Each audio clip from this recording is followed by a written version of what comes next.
Thanks for downloading this episode from Teachers Talk Radio. You can find the full schedule and listen back to all our shows at ttradio.org. Enjoy the podcast.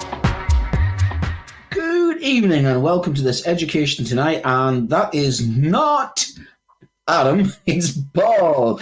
Adam's currently in the big O moment at the moment. He's got Austin in, and it's going quite well, he's saying. He's got a couple of interesting tidbits for us about the emphasis. Seems to be that there's quite a lot of emphasis on British values, which him and I were discussing earlier on, going, the kids just don't seem to understand British values, like democracy or, you know, our rights or tolerance. And he's saying, well, not for the want of us trying, they just don't seem to be able to get their head around it. So maybe he'll have some interesting insight into what the feedback is of what the Ofsted, the new framework, is looking with. But one interesting comment he did make, Paul, was he says, you know, that the Ofsted inspectors were very, very pleasant. They were very much, you know, can I have a look at this?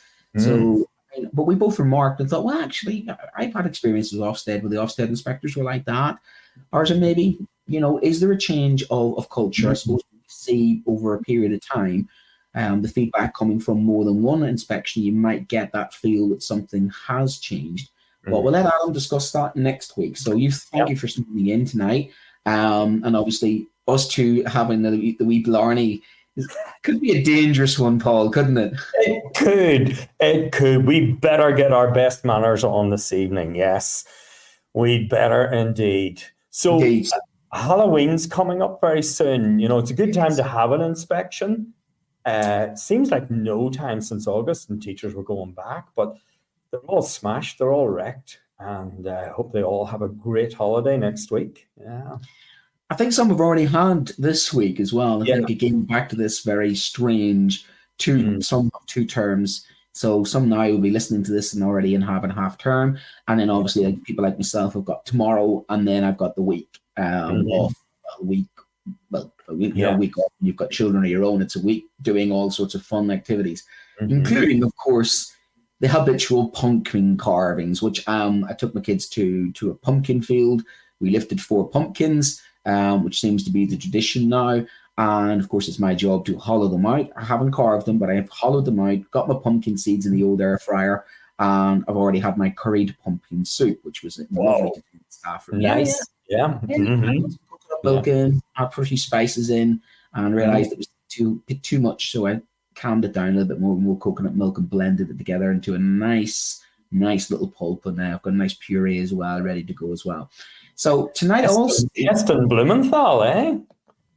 I don't follow recipes. I just whack it all in, and sometimes it works, and then other times it's like, I'm not doing that again. But I don't know what I've done in the first time. I mean, when I do cook, it's I'm one of those. I just go and whack stuff together and see what works. Sometimes it doesn't. So I had a little glance at a recipe and then whacked into the spice cupboard. And then I don't think nutmeg goes with it, so I'll not put nutmeg in next time. But cumin, yes, ended up not orange. It was almost brown because I put too much curry in. I like curry. I love curry. So I had curried pumpkin soup this afternoon in the staff room, which was interesting because I did. We'll come on to our later story. I did probably get a little bit of staff room bullying of, Brent, what does that smell? It's my curried pumpkin, of which my pumpkin soup didn't go down as well with my colleagues as it is. Now, I'm pretty, tough enough to take it. But I did reflect and think to myself, what's going on with staff rooms? And it made me look at the story which was in Sky News as well. Because I just think that that's an interesting one we'll come to in the second half about shocking with staff room bullying and the increase in it. But we are sponsored. Paul, would you like to do our sponsor? Or shall I do our sponsor? We are indeed. We are sponsored by John Catt. This show is brought to you in partnership with John Catt Education, publishers of professional development books and resources that support great teaching and learning in schools around the world. So you could level up your professional development today by visiting johncattbookshop.com to explore the full range of titles. And if you use the code JCTTR2425, they'll give you a whopping 5th off. That's 20%. There you go. Like that, a whopping 5th off. What sounds better, a 5th or 20%? Did I say that? Did I say a 5th? You did say 5th. Oh, I think sounds better, doesn't it? 5th or 20%. I think a fifth sounds better. Yeah. It is. But a bit of history tonight, and history was made when Shamrock Rovers from the Republic of Ireland defeated Larne Football Club from Northern Ireland. A sort of European game between the North and the South of Ireland, which was quite interesting. What was also interesting is that Larne, unusually for them, were champions last year, weren't they? I think in the Irish League. Yeah. And they're not normally a team that you would associate with being champions because they're quite a small team. You'd normally have your Linfield, your Glen Torrens, or Glen Avans, or your Porty Downs. But certainly Larne is not a team I've ever known to ever come close to it. There we go. Yeah, but Shamrock Rovers is a more established team. So I think it was 4-1 to Shamrock Rovers. And they'll be happy on their way back to Dublin tonight. So that's a little bit of history tonight. A little bit more history, of course, is the history of Halloween, which you and I being Celts, you and I being Irish, that we have to this. Now, for those who are not watching this, I can only describe to you as a traditional Irish jack-o'-lantern, carved from a turnip. Now, when I did show you this earlier, we both had the same thought. Are you going to tell people what that thought was? Well, honestly, you can see the guy has carved this, and I'm thinking to myself, that's a pretty scary-looking turnip, isn't it? And that's a pretty nasty, scary-looking turnip. Yeah. But the first thing I thought when I saw that was, dare I say it, back to our troubles, was, those look like a paramilitary turnip. Let's be honest. I mean, walking down the street with that in a trick or treat. I mean, seriously, that's better than a turnip. That looks worse, doesn't it? That looks mangled. It looks horrible, and it looks pretty gruesome. So I think next year I'm going to get the pumpkin. I'm going to go old school. I'm going to bring back a proper turnip like that. Take it to the carvings and say, look, this is a traditional jack-o'-lantern, because it is pretty horrible looking, isn't it, compared to your lovely? Because these days now, everybody's making pumpkins look beautiful and designs like this, and even the kids are getting involved. Whereas that old school jack-o'-lantern, and if you look at the next slide, it does get worse. I mean, these are the shrunken last year's turnips as well beside them, so which I think look pretty cool, to be honest with you. Well, they do, they do look cool. The previous years, so they shrunk down. This guy is a bit of an expert in carving carving turnips, which is the traditional thing. And it does come, you can see there from some of our history of jack-o'-lanterns and Stingy Jack, who wanders around the peat bogs with his soul trapped between heaven and hell because he tricked both God and the devil. So that's where the jack-o'-lantern comes from, and many, many legends about Halloween. I suppose now it's really good fun, and I will be next week carving my pumpkin with the kids. Just got to figure out what design. I think the bat with the ears. I've seen one online because we're all YouTubing these days. What looks pretty cool. And I'm sure our background person here is an art teacher's probably got some cracking designs. A little bit of Halloween. So we should move on to our main story then. I think we probably should. Yeah, it's a very serious story. It comes with a very serious caveat, and I think that's not one of those things that's going to sneak up on schools and sneak up on administrators and sneak up on staff, because we have a demographic time bomb in a sense that funding connected to pupil numbers. We know we had a pupil boom around 2000, 2001. It was the millennium kind of like, well, we're all alive. We all survived the millennium bug. And all of a sudden, there was a massive spike, 2006, 7, 8, 9, and that's filtered its way through. Now, those children are all gone through the system, and there was a drop in birth rates around about, I think, the austerity program of 2008, 2009, and we saw a drop-off. Now, those children are filtered through to primary school and are currently in secondary. So there's going to be a lag time between primary is going to hit with this first, and then it's going to filter its way to secondary. And what we can see is that the Education Policy Institute report has total pupil numbers in state-funded schools are due to fall from 7.57 in 2023, and they're going to decrease at 1%, so it'll be 7.14. It's about 500,000 loss in the state sector of pupils. So that's 500,000 children with 500,000 funding places. So that will mean the total amount of money goes down. That means in a scenario per pupil funding increase of 0.5% a year, overall funding would still fall by 1 billion by 29 to 30. So total funding would peak at 24-25, which is the coming year. That's when we're going to have the most. And then it would start to decrease year on year. So this is what's in the pipeline. When we think that we're going to get more funding in schools, we think that we're going to get more coming in and the cavalry are going to rescue us. This is what's waiting for us. Now, some might say, well, we're understaffed in schools and therefore we've got less pupils, we're going to need less staff. Honestly speaking, I think we are oversubscribed in the sense that we are trying to put 34, 35 kids in a classroom. I mean, for me, this would be a perfect opportunity to say, okay, there are less children, but keep the numbers of staff and just allow the numbers of classes to go down from 31, 32 down to 25, 26, which I think is one of our biggest problems when it comes to SEND provision. So what if per pupil funding, you know what I mean, decreases in the sense that we just allow the numbers to go down, but we keep some number of classes. The problem with that, of course, is that costs don't go down the same time as the funding goes down.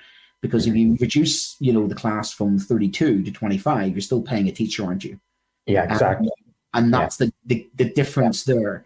Yeah. Unless the government keeps the same funding, but it hasn't because it's got the funding connected to the pupil numbers. And if it does that, then it's going to reduce funding when the students reduce as well. And that will force schools into some very, very, very, horrible decisions. Primary funding will be overtaking secondary funding in 2026. So total for primary schools is 5.9% percent higher than total secondary schools. So at the moment, primary schools actually are funded more than secondary schools, but there's going to be a point where they cross over. And secondary schools will then be more funded than primaries because the numbers in primaries are going down at a faster rate than the numbers of secondary. So there's a lag between primary and secondary. So the combination will be primaries that will feel this first, and then it'll be secondary, because as those children go through the system, we get the demographics in the sense that we get the children who have got left primary, but the numbers of children coming in are not replacing the ones leaving primary, so to speak, and that will filter then eventually to your secondary, of course, as well. So just go to the next slide. It's quite a lot of this, and it's quite a lot of weight. So if you just look there, Paul, you can see what do you think from when you look at that graph there? What's your overall take on that?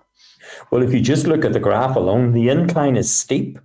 Now, I know it's a pretty tight frame and a tight framework, but that incline is definitely very steep. I think, Brent, as you say, staffing costs are the biggest expenditure in schools. And, as pupil numbers go down, for schools to tighten their belts with less funding, staff have to go. That's the bottom line. There will be fewer staff in schools. And then it'll be, if staff go, you will have staff then saying, well, we haven't got a specialist for this subject. You're going to lose the skill set of certain people who are, they may have a smaller class or smaller subject.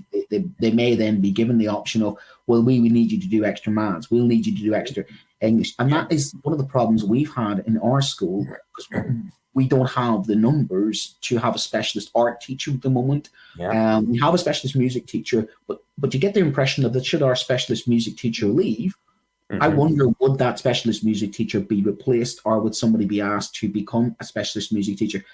What I'm suggesting is that in schools that are losing numbers or smaller schools, people are asked to teach way outside their subject specialism, and that isn't fair on them. That isn't fair on the children, and I think that's massive effects, especially for the non-core subjects. And when you look at all the curriculum changes they might want to make, they keep talking about bringing back more PE, music, art, and all the rest of it.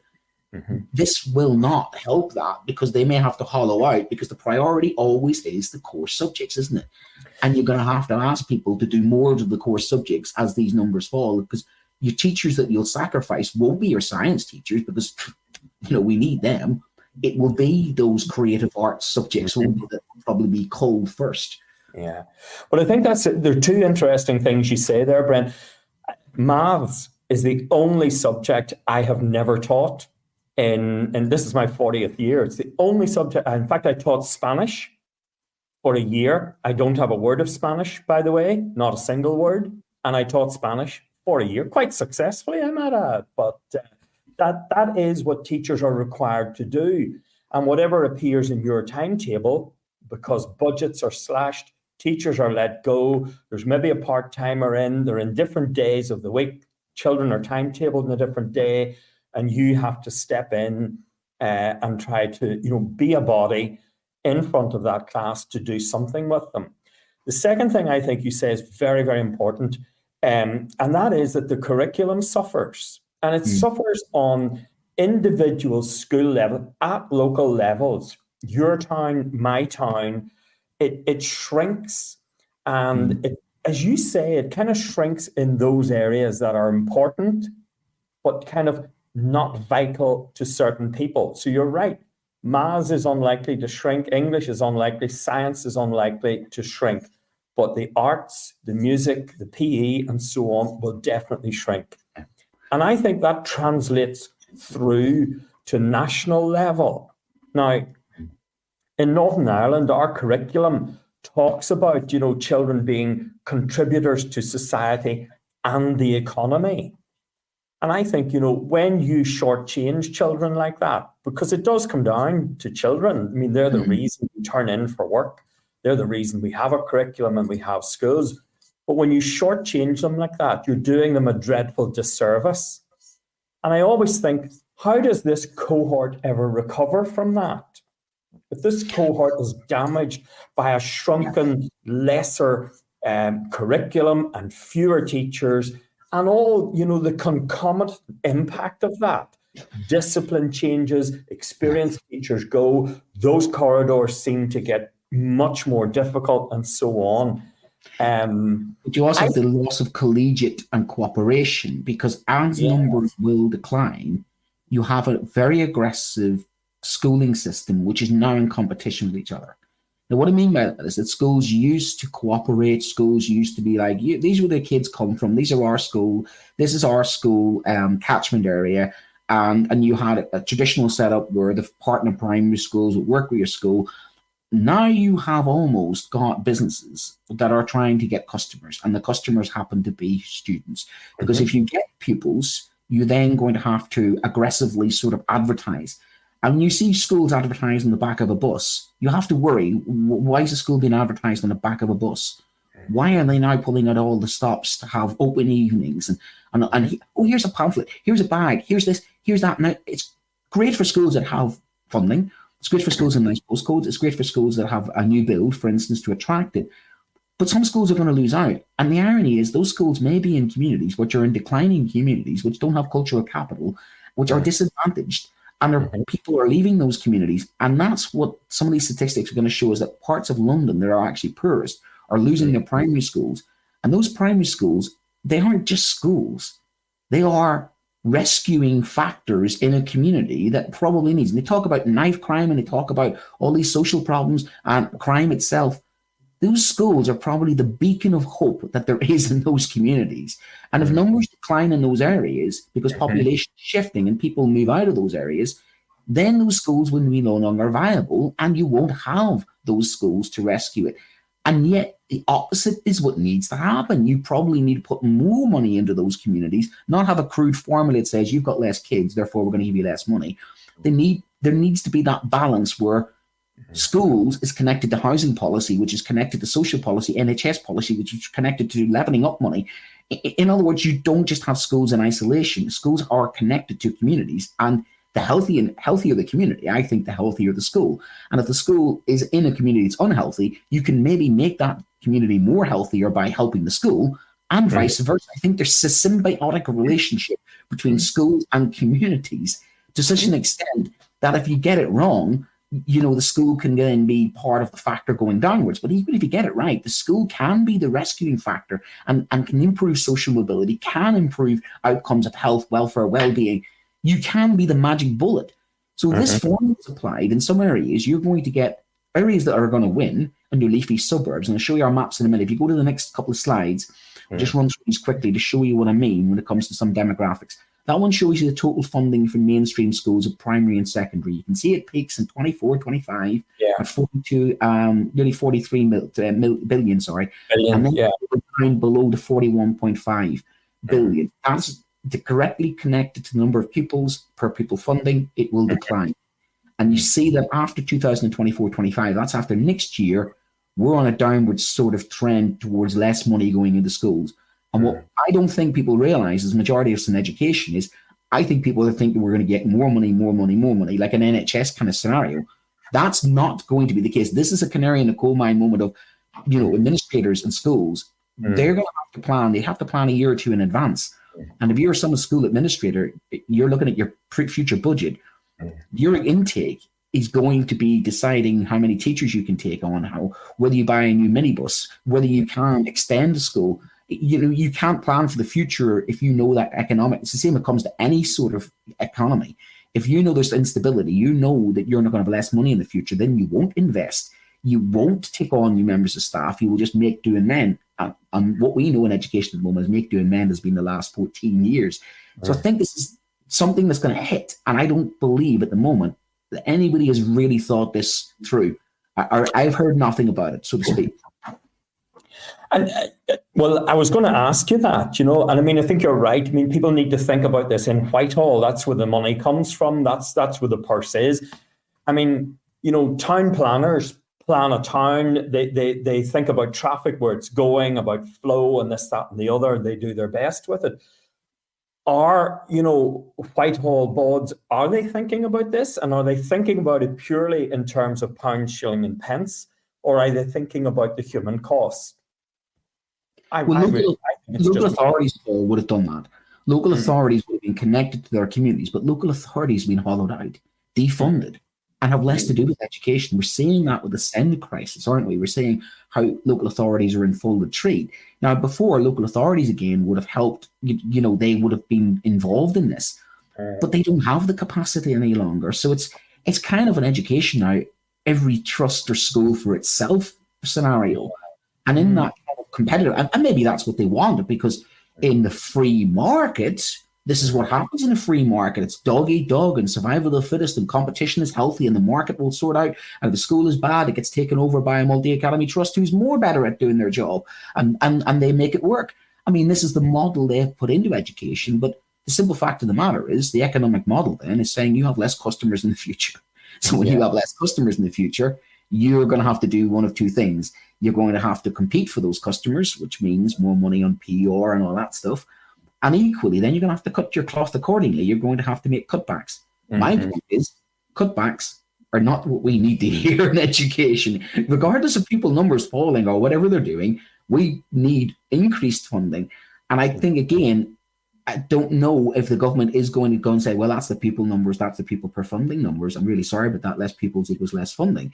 I don't think our children can't exist in that kind of a system. I mean, you mentioned the free market and so on, right?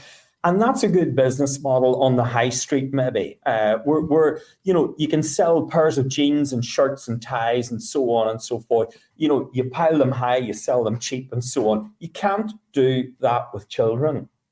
And I mean, that's one of the difficulties I have with academies that put CEO types in who do not have educational backgrounds and so on.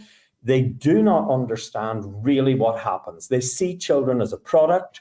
The product comes in at nursery, it rolls out at university, and whatever happens in between doesn't matter as long as we're turning a penny on it. And I just think it's dreadful. It is. Just before we go on, Brent, regular listener JBL there had a great point. Hannah, if you just want to put it up again. Yeah, just to go back what we were saying, it totally undermines education when students are taught, and he's put that word in inverted commas, and I agree with him on that. When teachers are taught, when children are taught by teachers who have zero knowledge, and I'm probably going the same color of my jumper now as I remember that year teaching Spanish, and not a word. But as I say, I think I did well in that. Well, I winged physics 2 years ago, but all I can say is thank God that gravity still exists. Newton's still doing this thing. I mean, I think you can do it in a sense if you embrace the subject and you're willing to take it on, but forcing teachers to teach a subject is different to a teacher saying, okay, I've got an inkling towards, I've got a background in it, or I don't mind. I mean, history, for instance, I'm a qualified geography teacher, but I've taught history 21 years. And in fact, the kids don't know the difference because, in fact, they probably think I'm more passionate as a historian than I am geographer. Because, I mean, I can't get as passionate about river flooding as I can say, for instance, about the Holocaust. No disrespect to river flooding. I'm sure it's, quite an emotive subject, but just something about history. It gets my passion, and the kids get that through. Even though I'm a specialist in one, have the interest, inkling, and I suppose intrinsically I'm motivated towards teaching a subject which I wasn't qualified in. So it is that willingness, isn't it? It's that, I will do this as opposed to I'm forced to do this. Just looking at this graph here, which is the interesting split. And this is where primary schools are the canary in the coal mine in this. They're going to feel this first. And you can see that they're going to feel this first because their proportion of funding to primary to secondary is going to shift. So secondary, it's not that secondary are going to get more money. It's just that secondary is going to get the proportion of the money, which reflects the number of students. And that doesn't mean that the pot of money is growing. It's not. It means that primary is just going to get less. And an overall percentage of educational funding is going to switch slightly from primary to secondary. As those pupils track through secondary, you can see that this is linked to the pupil numbers. As the pupil numbers decline, if you move to the next slide, you can literally see that the actual whereabouts in the country this is going to happen to. And you can see that on the left-hand side there, I'm sounding like the COVID report here, on the left-hand side, the red areas indicate where the primary schools are declining, the percentage change in primary. And what's interesting to note is that bright red dots are the urban areas of the urban centres of Manchester, London, Birmingham, etc. So there's a depopulation and of course, if I cross-referenced and layered over demographics with income, social mobility, and all of those, I would find that those are red areas are the areas where they have the highest crime, lowest social mobility, the highest sort of differential between rich and poor. And all of those would be their lowest health outcomes. All of that would cross-reference with that. If I look at the areas in secondary, you can even see growing areas, and they seem to be around your Cambridge, Oxford, your commuter belt, and your leafy suburb areas where there is people leaving. And again, they are going to get more funding. So here's the thing. The red areas are going to get a decrease in funding, which you think is a double, because they're the areas with social deprivation, whereas the areas you can see that are in green. Now, what's going to happen there is that that's going to increase the desire to move to those areas and depopulate those areas, because we know that people will do that when it comes to their children. People will leave certain areas when it comes to the, wanting the best for their kids, and catchment areas. We know that people do that too. But here is on a regional and national scale that laid out that as we have the people funding numbers go down, people funding will decrease in some areas and population will decrease in those areas. And then there's other areas that are going to increase temporarily in secondary. Just move on very quickly. Overall then, if decreasing funding in pupils due to falling numbers is not reinvested and funding was maintained at peak levels of 24-25, which is next year, funding could be increased by £148 for primary schools, £164 for secondary pupils by 2030. In other words, just keep the funding as it is, and therefore pupils will get more. So if you don't do it per pupil, keep the funding as it is at the peak, we could actually start to fund more, and that would decrease class size. And now that, for me, is something that I would propose they should do, rather than link it to the falling numbers, say, we'll cap it at 2024-25, and that would allow them to do more SEND provision, that would allow them to do more of the things that we need in schools, which is lower class sizes as well. But will they do that? I think it's unlikely, but I thought that was a great concept. I read that slide 2 or 3 times when you put it up earlier, and I think it's a good idea. I mean, people worth their salt who are in charge of the purse strings should definitely listen to you. That's a good idea, But one last point, I know this is the point you were really wanting to make, is about, look, you're 40 years in education, I'm 20 years in education. We're kind of like 2 different stages. And I know that my primary school was 1839, it was open. It was a little country school. When I was at it, there were 83 pupils in my primary school. It was located 3 miles from the local town and 2 miles from a parish town of 1,000 people. My class in primary school was 13 students. There was 3 teachers in the school, no teaching assistants. And I would say I am what I am now because of that little country primary school. But what happened in 2013? Numbers weren't sustainable. The Department of Education looked at it and thought, we've got to close it. The local community tried to save it. People like myself who've been through the school tried to save it, but the sheer economics closed it. And I can see firsthand that my little country school, which helped create me, and I'm not going to lie, it helped create me. It didn't have all the things, but it had a small cohort of staff, very community feel to it, and that was that it serviced that community since 1839, so to speak. It's now flats. Well, yeah. Okay, so there are two things, and I know we're pushed for time on this, but there are two things I'd like your view on, Brent. Yeah. Do those, and in England it'll be local authorities. Here it'll be, it'll be the council maybe here, it might be the Department of Education, but do they view those schools as just like an area of property? And I remember one time, because I taught in a school for 32 years where the numbers fluctuated between borderline and overfill. It's a bit like the tide. And it was to do very, very much with local population fluctuations, right? So there were times we were under serious threat of closure. And I remember one time the land we were on was valued, and it was valued at 24 million. Now, 24 million at that time would have been unbelievable amount of money for the Department of Education or, whatever.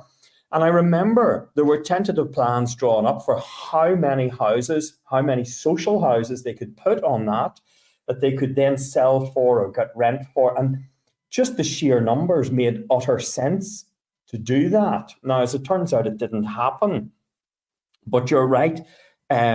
These are risky times for schools. And when the budgets go down and the numbers go down, departments of education see opportunities to send inspectors in, come back, draw a conclusion, that school isn't viable, close it.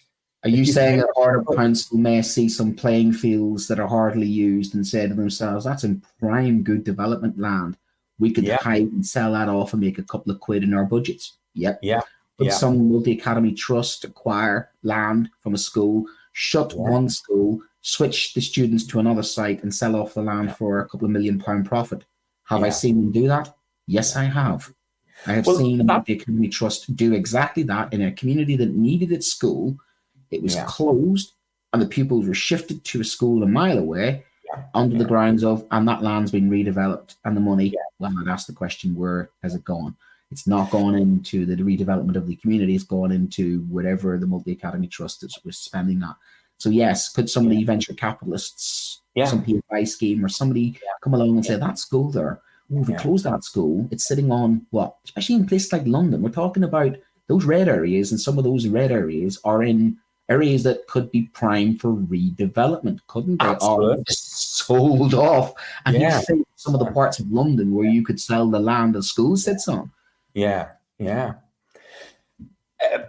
And just, from my point of view, to finish on this, there is a trend here in Northern Ireland. I wonder, is it the same across in England? There's a trend in Northern Ireland for people to come along to a little cluster of lovely little schools, maybe 400, 500, 600 children in them. Come along and say, look, here are the projections of numbers, right? You're all going to drop on numbers. Here's a proposal. Here's a 20 million brand new school, as long as you 3 or 4 schools all merge together. By the way, we're going to put it 4.5 miles outside the town. And that way, everybody has to be bussed in and out and this, that, and the other and all the rest of it. What are your thoughts on these kind of, big 2,400 kind of, going from 400 or 500 schools to these big 2,200, 2,400, 2,600 schools, Brent? Somebody might say economies of scale, and the economists might say that's a really good idea. That makes more economic sense, but it doesn't make social sense because, and this is what I'm suggesting about, especially children with deprivation and lower mobility. Asking them to travel is another barrier to them going to school. A school, for me, should be local to the community and should be pitched at that community and the context of that community. When I think of that little school I went to, that primary school, it was perfectly blended into my community. So much so that the community and the school were symbiotically linked. That's what a school should be. It should be a symbiosis between the school, the community, and I think part of what's happened in education is the loss of identity of some schools because they've basically been taken over, corporatized, and that'll come on to our second. There's a bridge between our second story. There are a couple of bridges, yes. There are. And I think the bridge that's there is that what is a school but a business? And when somebody turns and says, I want you to be more corporate, I want you to, I did not go into education to work in business. I got out of business and went into education because I didn't want this. And I believe there's more to me as a teacher than the bottom line. I didn't want to be, I have an economics degree, doesn't mean I want to work in the City of London. No disrespect. I understand financials and economics. I understand the reality of what we're in when it comes to the sixth wealthiest country in the world not having the resources to meet its needs. But that's where I think the sixth wealthiest country in the world does have the resources. So no, you don't move schools. You don't amalgamate schools, because those schools come with culture, heritage, they come with history. They come with more than just bricks and mortar. I mean, you see, I'm really glad to hear you say that. Yeah, because the schools lose their identity, but I also think the children and the teachers in them lose their identity. Yeah. I know your wife's a psychologist. She'll have heard of Dunbar's number. I don't know if you've heard of Dunbar's number.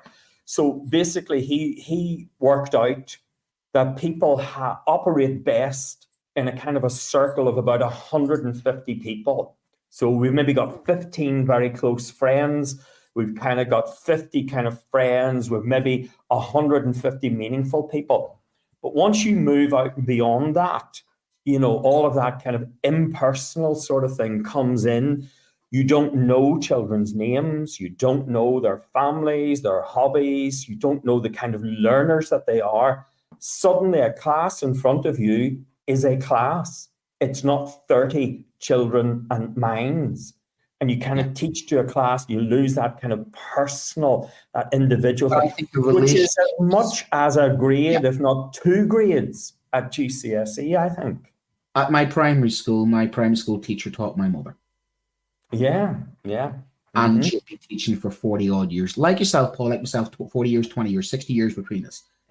If you go to one of those large new build schools in the middle of a green belt, housing estate that's being planned in the outskirts, and this is one of the other things that doesn't happen when it comes to Section 106. They don't build new schools like that. There are a lot of housing developments cropping up, but nobody seems to say, where's the primary school go, where's the secondary school goes, and they don't factor this in. I think town planning needs looked at. I think overall demographics, town planning. But here's our problem with our government cycles. They don't do long-term strategic planning like that. They just basically ad hoc lastminute.com. And what the whole idea of what I'm saying in this story tonight is that if you don't get a handle on the next couple of years and decreasing funding, we're in for a bit of a nasty shock. We are going for another nasty shock as the pupil numbers decline. And what happens when pupil numbers decline worries me, because schools will start fighting for pupils and start competing for pupils, and they'll leave. They won't have that collegiate education thing. They will basically be, as they say, it's just competitive and Wall Street about it. And I don't think that's healthy either. Because in that kind of scenario, the weaker schools, which we say weaker schools, less funded schools, the schools that are struggling, they won't be helped. The whole idea is that we should be helping those schools, helping those communities, but help those schools, help those communities. And in this type of scenario, I don't think that happens. I think it's run for the hills and protect yourself. I think that's what a lot of these trusts seem to do, and a lot of these organizations in education seem to do. It's us. It's not about the whole collective, every child matters and every school matters. No, it's protect our own, look after our own, and who cares if that other school down the road? In fact, that other school go down the road goes out of business. Great, we get their pupils. Yeah. More money, which equals, yay, more funding for us. I mean, is that where we're at? Is that what we think our students are, as a pound sign to put on a seat? And you get that cutthroat rivalry, and it's very real. Yeah. JBL, our listener there is... JBL, we are still waiting for education to become a political passion rather than a slogan. I couldn't agree more. Yeah. So we'll go to our sponsors, and then we'll come to our second story after that.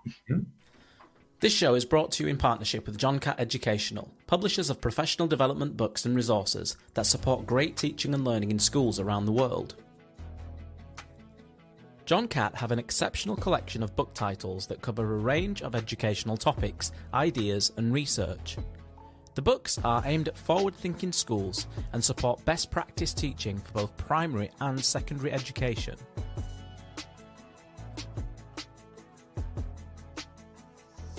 Level up your professional development today and visit johncattbookshop.com to explore the full range of titles. Use the code JCTTR2425 for 20% off your order.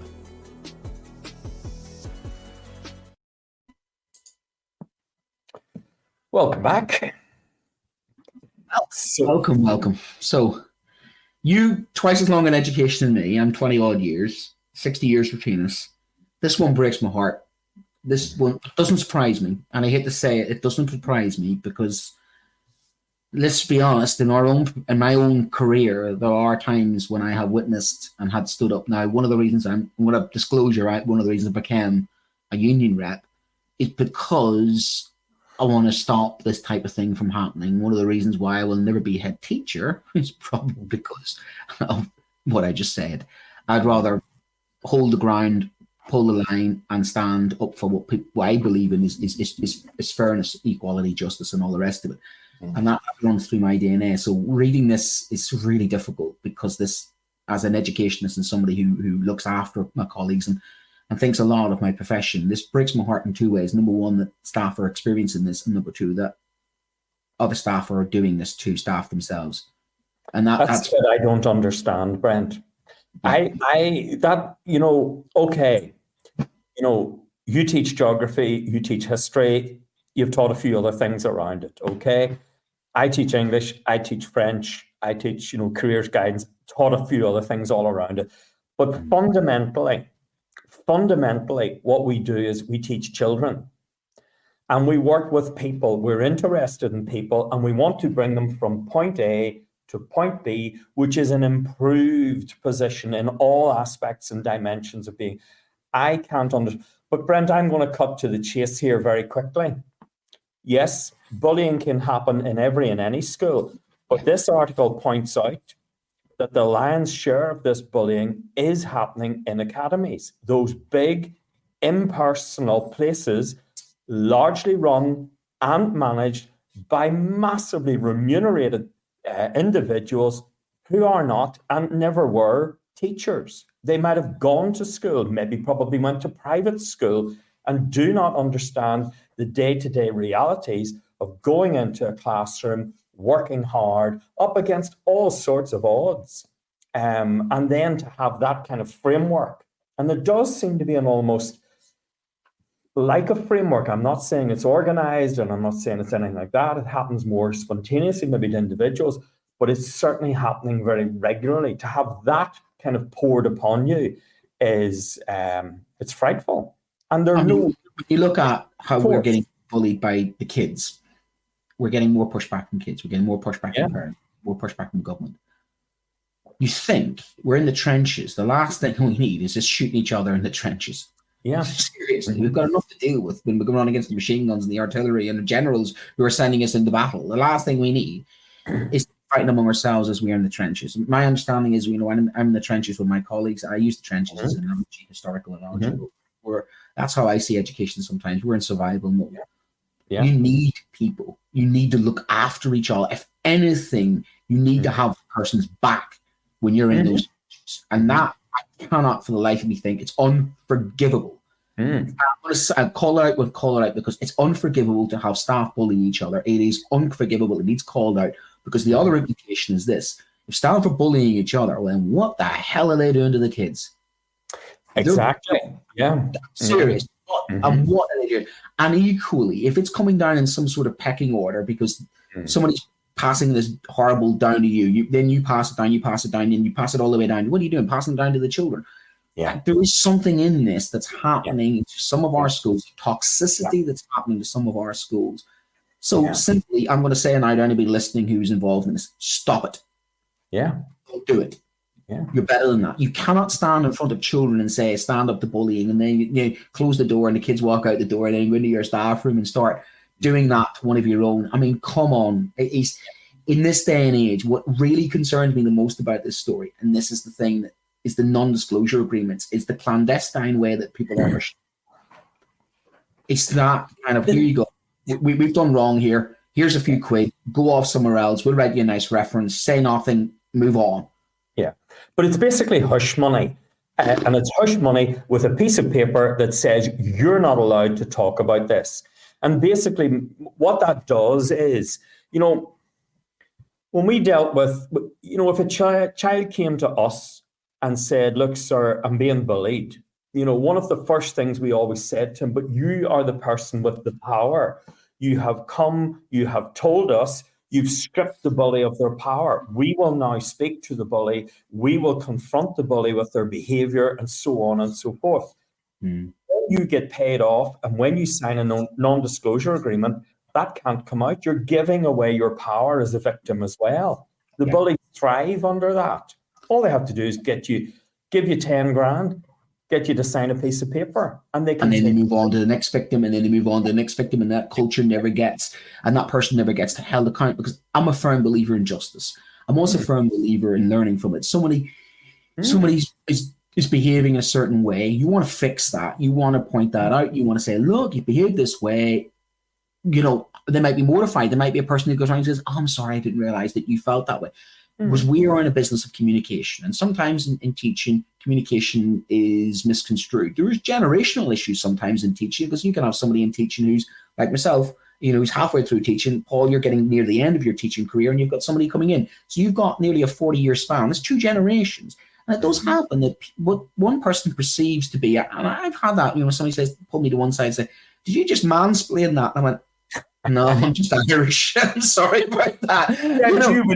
Brent, you would never do that. No, honestly, I didn't mean to. And they went, you did though. You went, oh. And I got pointed out when I'd done, and then I realized, actually, I did. I really had to hold my hands up and say, look, it wasn't intentional. I've got a bit of ADHD. I do butt in. I didn't mean to do it that way. I'm really sorry. But you have to be brave enough, don't you, to step up and go, you know what? I got that wrong. I got that fundamentally wrong. I'm really sorry. I've had in my career, many times I've had to go to some of my colleagues and went, you know what? Out of order yesterday. Bang out of order. I really am. I'm really sorry about that. Yeah. And then they go, don't worry about it. We've all been there. But you have to be able to do that sometimes. I mean, we are in a stressful occupation.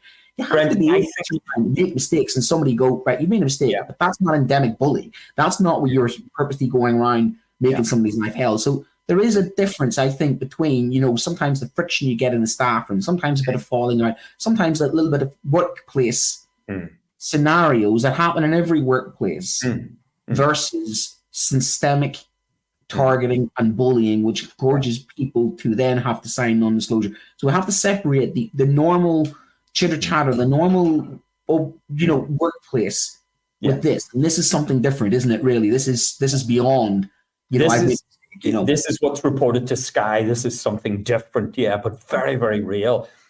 Brent, we're in a human business. We bump up against each other sometimes. We rub each other the wrong way. You apologize. You do it sincerely. But Brent, I think you put your finger on another key aspect there. You talked about, bravery. And I think leadership is about courage. And it's having that kind of, as you say, the ability to, be wrong, admit you're wrong, and then kind of atone or make up for your mistake. Do you know what I mean? It's like owning it and being able to then... It's growth. I mean, I'm lucky that I've had head teachers. Sometimes I've argued with them, and believe you me, I am not the easiest person to manage. In fact, I did ask my former head teacher that after a 25-year career, I says, who was the most difficult person you've ever had to deal with? Of which the answer was, you were the most difficult person you've ever had to deal with. And I went, good. I says, well, at the same time, she did commend me and say, look, you do evolve, you do learn from your mistakes. Yeah. But that's the human side of it. You are allowed to make mistakes, and as long as those mistakes aren't dangerous in a sense of, these lines you should not cross. When you look at the teaching standards, there are lines, and I've never crossed those lines. But let's just be honest with you, I've come close to those lines and kind of peeked over the other side. But that's the nature of being in education. We are human beings in I said the trenches. We are making real-time decisions. We are fallible. We are tired. We are overworked. All of that, and you can explain some of the mistakes that people make. But what's interesting about this is the power imbalance. It's just something has shifted. Speaking of Sky News, the NEU confirmed, and the NEU leader, not Daniel, it was one of the others, suggested academy trusts have contributed to the significant power imbalance between management and teaching staff. And that's the difference there. Mr. Clark said academies are run as corporate system. We mentioned that earlier. Without the safeguards, and that's the thing, without the safeguards and professional respect that corporate environments would provide. So, and that's a really good point. And I've said this numerous times. If you want to operate, teaching like a business, fine. Give us the rights of business then. Can I have maternity like businesses got? Can I have every single right that some businesses have? Because I can tell you what, some businesses are treating their staff a hell of a lot better than some multi-academy trusts. Yeah. And I don't care if I never get a job in some of those multi-academy trusts, as I wouldn't go for some of those multi-academy trusts because I wouldn't work for those businesses. There are certain businesses in this country that I would not walk in and ask for a job in because their working practices are disgraceful. They've got no union rights, 0-hour contracts, gig economy. No. I would never work for an organization like that. But then why would you be working for a teaching organization that is that? And that is massively hitting the nail on the head because that culture perforates from the top all the way down to the bottom. And that is the problem with this. Responding to the findings, he confirmed that schools are becoming more authoritarian places to work. And how the culture of bullying is fixed is a complex question with no easy answer. So he's suggesting it's a pecking order from the top and that corporate culture, but not a proper corporate culture, not like a corporate culture that you're getting these days now when people work from home and you've got flexi time and you've got more rights you can shake a stick at. But the worst version of corporate culture of the lot when you think about it. JBL's made a good point, Paul. Do you want to pick up on it? You see, I think that's a brilliant point, Brent, and I'm going to extend it a little bit. But what he's saying is, in his experience, two of the most toxic leaders he ever knew, both in the UK, were knighted for services to education, which is flabbergasting, really. But Brent, do you find that that's a strategy, that's a tactic as well? I think I did well to remember Dunbar. It was Dunbar's theory, but I'm not remember. I think it might have been Peters who said, you get promoted to the level of your incompetence. Have you found that sometimes people who are maybe bullies, they get promoted up in an effort to kind of move them away from some kind of direct bullying?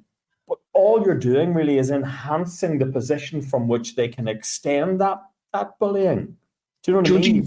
Quality of the leadership in the free world, I think we can definitely say that is a phenomenon we're seeing a lot more, not just in education, but also corporate. And equally, it's kind of incompetence seems to be rewarded, are people pleasers and people who are altruistically motivated and who are kind and compassionate don't seem to get the same respect as somebody who's ruthless, cutthroat, and Machiavellian.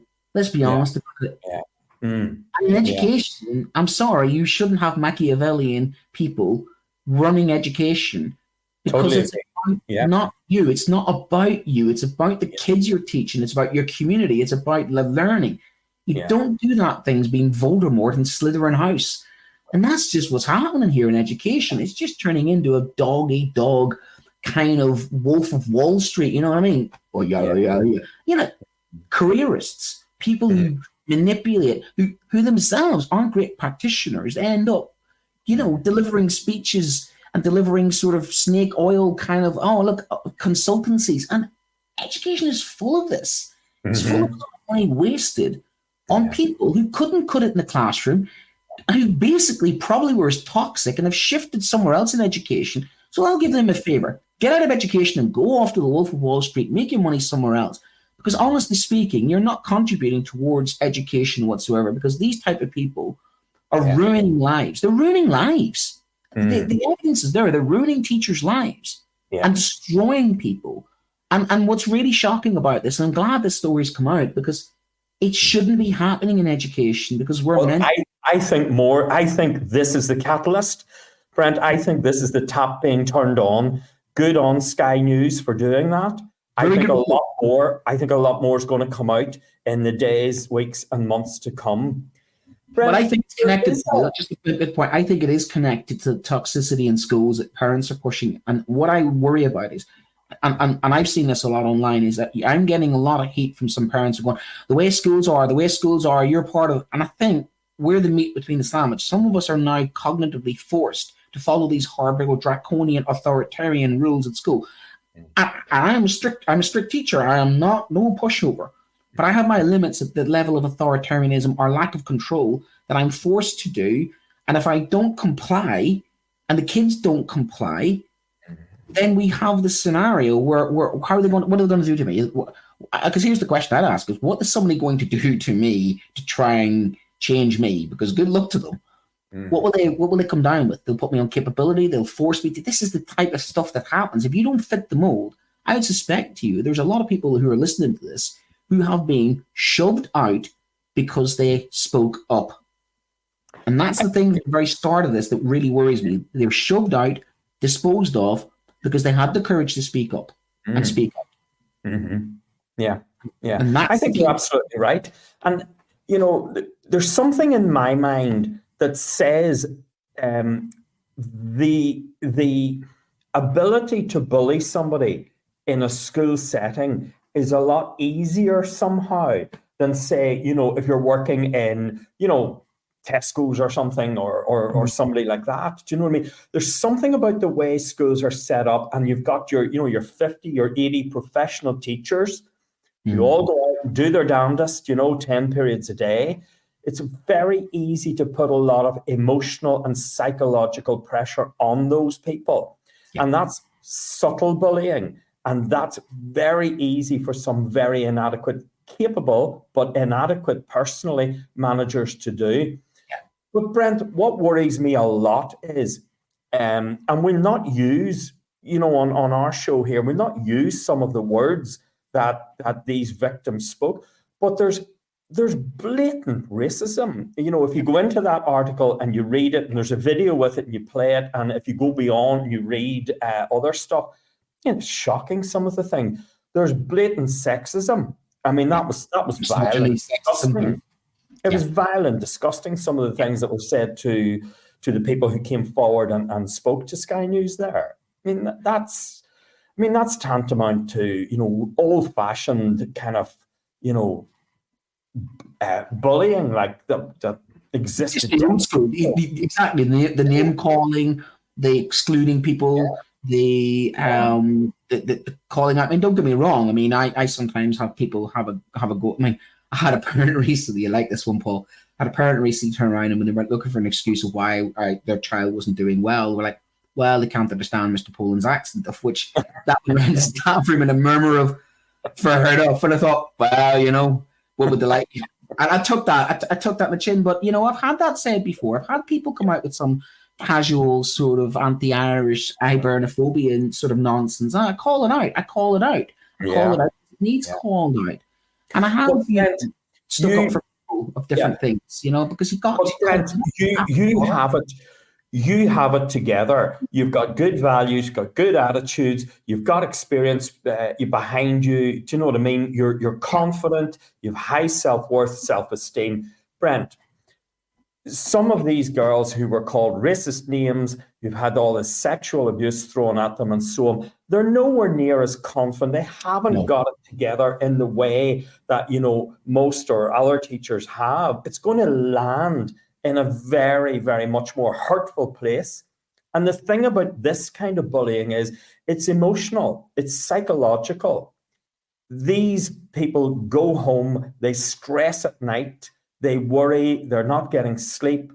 There's talk about self-harm and suicide ideation and so on among our teaching force should not be thinking like that. No. And I mean, look, the job is difficult enough as it is. We need people to be supporting us, not criticizing us. We need people to lift us up. We need people to go into the staff room and pull you to one side and go, are you okay? We need people to call it out. We need people to basically, and I'm going to say this, and I'm going to be biased when I say this, join a union. Join a union. Please make sure you join a union. I'd be shocked if everybody wasn't in a union, and if they're not, I think you're right. They need to be by the time the Halloween union is. Head teacher or teaching assistant, and even goes as far as support staff also need to, because I think they get even worse in some aspects in the pecking order as well. It's something I'm picking up on. Is that if you are feeling, one point though, and anybody listening, if you are feeling you are lost and lonely, please seek help. Samaritans. Talk to somebody, whistleblow, find out in your school the governor responsible, find out the whistleblowing policy of your school or academy, seek help, stand up and do the right thing on it. And equally, don't say, I'm going to rock the boat. Because the thing I often say to people is that you calling this out will help others as well. And what the thing that teachers doing is we are about helping others. So not only are you helping yourself, you're leaving a legacy where you've called this out. You may stop this from happening, and that makes the place a better thing. And that is what we're there to do as well, is to basically call things out and make things better And that can be the bravest thing to do, and respect to anybody who has done that, because it is difficult, because you are thinking, I'm breaking ranks, I'm running into trouble, because people want to do the right thing. They don't want, how many times I've had people say, I don't want to make a complaint. I don't want to make a complaint. I don't want to get into trouble. I'm going to make it worse. And the thing about this is, Paul, you and I are in the game long enough. It mirrors so much the children when the children come to you. The amount of times that you actually look and think, am I talking to an adult or am I talking to the child? And then you realize it doesn't matter if you're talking to an adult or a child, because it affects us the same way as it affects the children. It has that effect on us, but yet nobody focuses on us. Yeah. There's no bullying logs for us. There's not the same consequences or implications, and yet there should be, because we have the human rights too. We are human beings. If you cut us, we bleed too. Absolutely. Definitely. Brent, you pointed out to me, it's in the article, that the payouts are roughly 1.73 million. That's a lot of teachers that could be employed. Is that a shocking figure to you? And this is the stuff that's been reported. I would dare say this is the stuff that they reported. And I think, it needs further investigating. I think this is a job for the likes of unions, and this is the job for, because honestly speaking, you have rights. You should never have to put up with this. You are not, as a teacher, there's the people who think, I'm going to rock the boat, I'm going to do something wrong. You've got to, because we sometimes do so much for everybody else, we forget about ourselves. And I think that's the thing with teachers. Sometimes we do that. We take it too much. We take far too much sometimes before we speak up and speak out. And because people don't want to seem like a troublemaker. And you're right about the more inexperienced, maybe younger members of staff or members of staff who are new to a school as well. That can happen. And in a school population of teachers now who don't stay as long in schools, that may be the case, that they don't feel that they're established enough to speak out and speak up. Where someone like me stays in school for 20 odd years, I'm part of the furniture. It's easier for me to turn around and speak up and speak out. But when you're a new or a younger member of staff and you're unsure of the lie of the land, you keep your head down, don't you? You sort of don't rock the boat, and you think, well, that's just normal. And that's the other thing, isn't it? Oh, well, that's the way things are. What difference can I make? What can I do about that?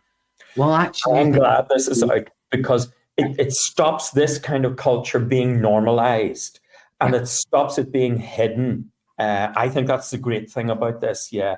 Brent, there is a staff wellbeing charter. Now, it is voluntary for schools to sign up to that. Yeah. Now, I had a quick read at it. I probably skim read it. We didn't have a lot of time. Is it worth the paper it's printed on? It's quite light. It is. I mean, it's worthwhile provided it is agreed on, and I think it comes down to that relationship. How the irony is, here's the irony: schools that adopt it are probably schools that have the least problem. You know what I mean? The school that probably needs it the least is probably the school that does it the most. The parents that come to the parent-teacher meeting are the ones you don't need to speak to. The ones that the ones that do the tokenism of like, yes, we've done staff well-being. If people are too afraid to speak up, of course they're going to go, I'm going to say yes to that. I'm going to say yes to that. I'm going to say yes to that, and then leave me alone. As opposed to, if you have radical candor, and you have the ability to walk. Difference between a head teacher who says doors open, but is it really? Versus no, my door is open. Come and speak to me. And there are those that are genuine, but we are losing also our head teachers, the good ones. 9% left last year, and I've talked to how many in Teachers Talk Radio because of Ofsted. And the culture of Ofsted is probably filtered into this because, let's be honest with you, they bullied one of our own to death. So when they. That's a fact. That's a fact. That's on the death certificate that literally that what the contributing factor towards Ruth's unfortunate taking of her own life was that Ofsted report. And that is many. When I did that show for 3.5 hours, the amount of phone-ins, the amount of people that rang in and said, "They did this to me. They did this to me. They did this to me." If that's the culture that pervades in schools, then maybe some of the leadership in charge thinks that's the way you do it because that's what was modeled for them, wasn't it? So I think the way to change that is to now say, no, that's not acceptable. You do not bully staff. Staff don't get bullied by kids. They don't get bullied by parents, and they don't bully each other. And you and I both know we've grown up in a society where aggression was the way forward. And one of the things I noticed is when I was growing up, everything was very aggressive because everyone was very aggressive. If people stop being aggressive, stop bullying, it literally creates a less of a cycle. Goes back to that breaking the cycle, doesn't it? Yeah. You reflect what you live in. You reflect the atmosphere, the culture, the behaviors, the ways of relating. You reflect all that. Yeah. Your tone changes with that. So I'm not excusing why some people have done this, but I'm trying to understand what makes people bully each other. And that's one of the things I always try and figure out with the children. Is what is the driving factor behind that? What is driving that? The stress that they're under is forcing them to then take it out on somebody else. Yeah. And it's not excusing it, it's trying to understand it. But therefore, if you stop putting pressure on that person, you decrease the risk of them actually passing that on, don't you? But Brent, you know, I mean, you and I have dealt with victims. In fact, I don't think we're allowed to call them that in Northern Ireland anymore. It's something. What is it? We're people who are subject to, anyway, whatever it is. We know what we mean anyhow. But we also know that it's the bully. And by the way, we're not allowed to call them bullies anymore either. But we know what we mean. So the bullies need as much help as the victims do. And whether they are adults, whether they are principals, whether they are governors, whether they are managers and inspectors, they are people who are lacking in some way, who feel that force, aggression, threat, racism, sexism is going to get them somewhere. I mean, what has to happen to kind of change that kind of culture so that these people, you know, get their needs met, they stop behaving like that, and the rest of us can, you know, breathe and get on with our day-to-day job, which, as you say, is hard enough. Do we need a confidential phone line? You need truth and honesty, and you need consequences. And you're right. People need to feel that they make a mistake, they get called out, they're forgiven, you move on. Ironically, we rupture and repair relationships. It's all the stuff that we're modeling the children doesn't seem to fit when it comes to adults. You know what I mean? It's like, I got unmet needs. I need a chance of meeting my needs, you know. And that's the problem, is we just treat the adults as if they're, you know, you're the adult. The amount of times I've heard, you're the adult in the room. I'm also a human being in the room as well. Yeah. Don't talk to me, you know, and I think people have to feel as if there has to be a forum and an ability to speak up and speak out without there being consequences to their career or consequences to their future references and the consequence to their you know, the outcome. And that's the problem, is it's a culture that you create. And you are right. It seems that we have a culture in society that mirrors that of, you know, me, and get what I want and do what I want without consequence. So there has to be some consequences to this as well. There has to be some justice to it. If somebody has, you know, been targeting a member of staff and has made their life living hell and complaints have been made and nothing's been done about it, then that culture has to change. There has to be some way that, and I think, honestly speaking, I think private court cases. I think what's going to happen, and what is starting to happen, is that people are taking private litigation against people. And that's the American style, you know, way of doing things. If I can't get justice one way, I think people are going to seek justice another way. I think that's going to be, and then schools are going to have, I'd say in the future, you're going to have a lot of schools tied up in litigation with, you know, evidence, almost like your historical abuse scenarios. I think there are people in it who've gone out of education who've suffered trauma. Suffered trauma because of this. Yeah, absolutely. For me, this is the tip of the spear. I'm being honest. I think it's taken maybe long enough in the last maybe 7 or 8, 9, 10, 11 years. I think this has definitely increased, and the evidence is showing that. So I just hope now that this gets followed up with meaningful changes. And as last piece of advice is, if you are struggling, seek help, please. Talk, please. Don't accept it. You don't have to accept it. Seek union advice, and if not seek union advice, seek legal advice as well. I think, you know, cover yourself and protect yourself in that way. You have rights. You have rights. And that's what people have. I mean, we fought long and hard for those rights, you know, since the Magna Carta right through. So people need to remember that teachers have rights too. You have rights as a human being, and you've got to make sure that, you know, you not to stand up for yourself, but you've got to, you're worth more than that. You can and you should stand up for yourself. But it's the same advice we give to the children. It's easy to say that when you're not in that situation, isn't it, Paul? It is, Brent. And as you know, I mean, I wear a different hat now as well as a psychotherapist. And look, I would get a lot of teachers coming for me. You don't have to suffer alone and in silence. And yes, you know, brilliant advice from Brent, you know, go to your union, go to your doctor, do all of those things, speak to colleagues, speak to somebody like me or whatever, but don't suffer in silence. Don't be going home, self-harming, self-medicating, and so on. And look, one of the things the bullies fear is the truth coming out. That's one of the things they fear. That's why I always used to say to children, you are the one that has the power.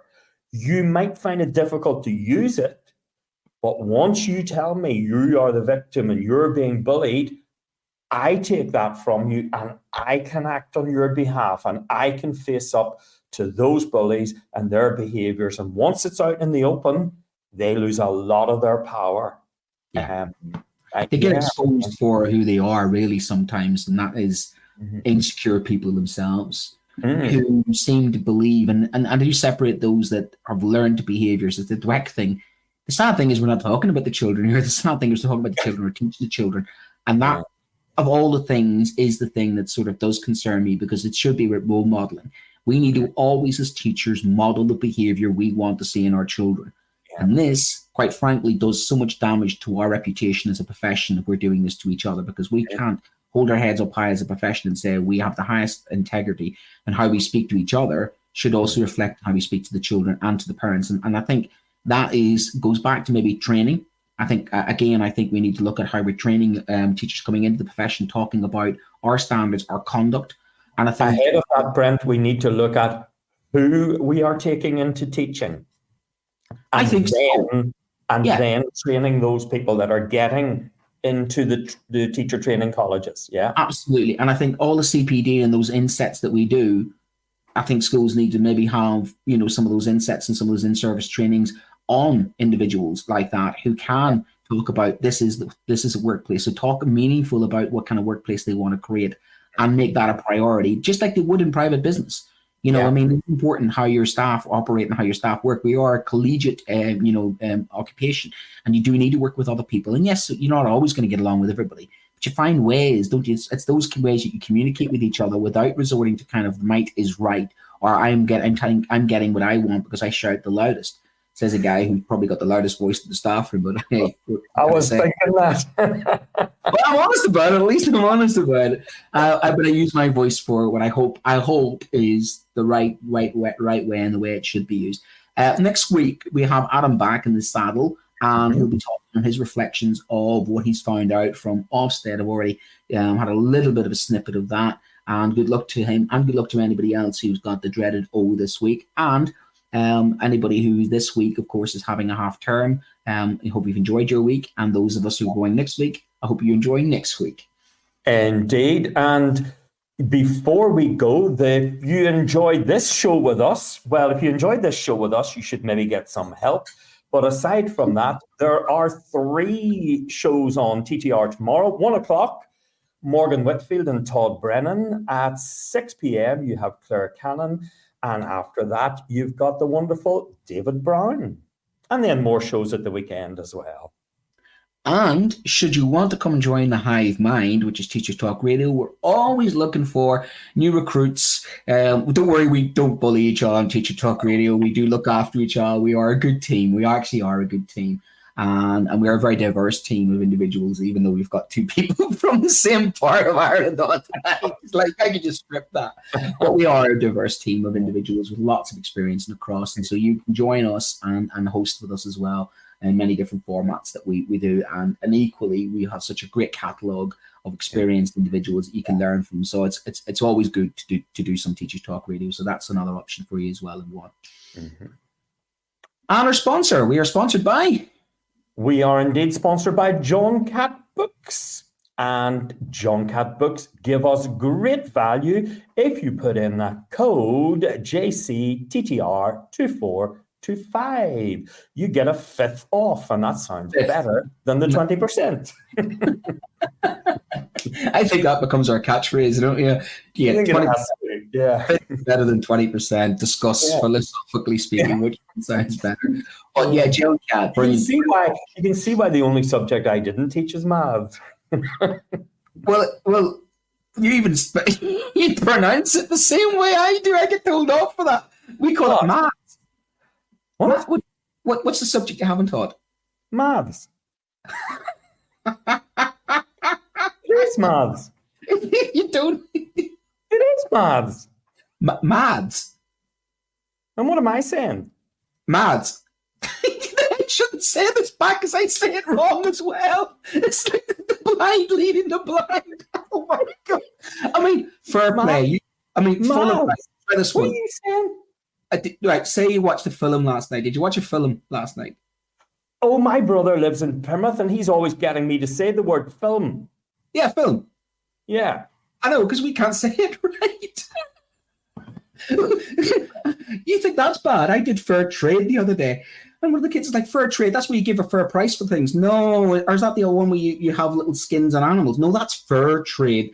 This is fair trade. Look at me going, it sounds the same. Fair trade and fair trade. I mean, sometimes you just have to run with an Irish accent. You just have to run with it, you know. Anyhow, this has been a Teachers Talk special tonight. Yeah, we need to do one of those, don't we? Yeah, if we get Amanda, but Amanda's from Bangor, she talks posh, so that would be slightly different, you know. Yeah, maybe it's time Northern Irish was a separate subject. Aye, we buns. Aye, we buns. Is about your fella, right? How's your cutting, indeed? Aye, sucking diesel, brother, sucking diesel. Realise we actually throw the accent. It's a bad idea the longer we spend together, Paul, because I go native. And when I go native, usually swear words get inserted as well. Yeah. It is that story, isn't it? One pup up the town, no problem. Two pups up the town, big trouble. Yeah. Big trouble, big wheel. Right, so good night to you and a good night to me, and thank you to our admin team as well. You've been listening to Teachers Talk Radio. Tune in live and listen back at ttradio.org. We look forward to hearing from you next time on Teachers Talk Radio.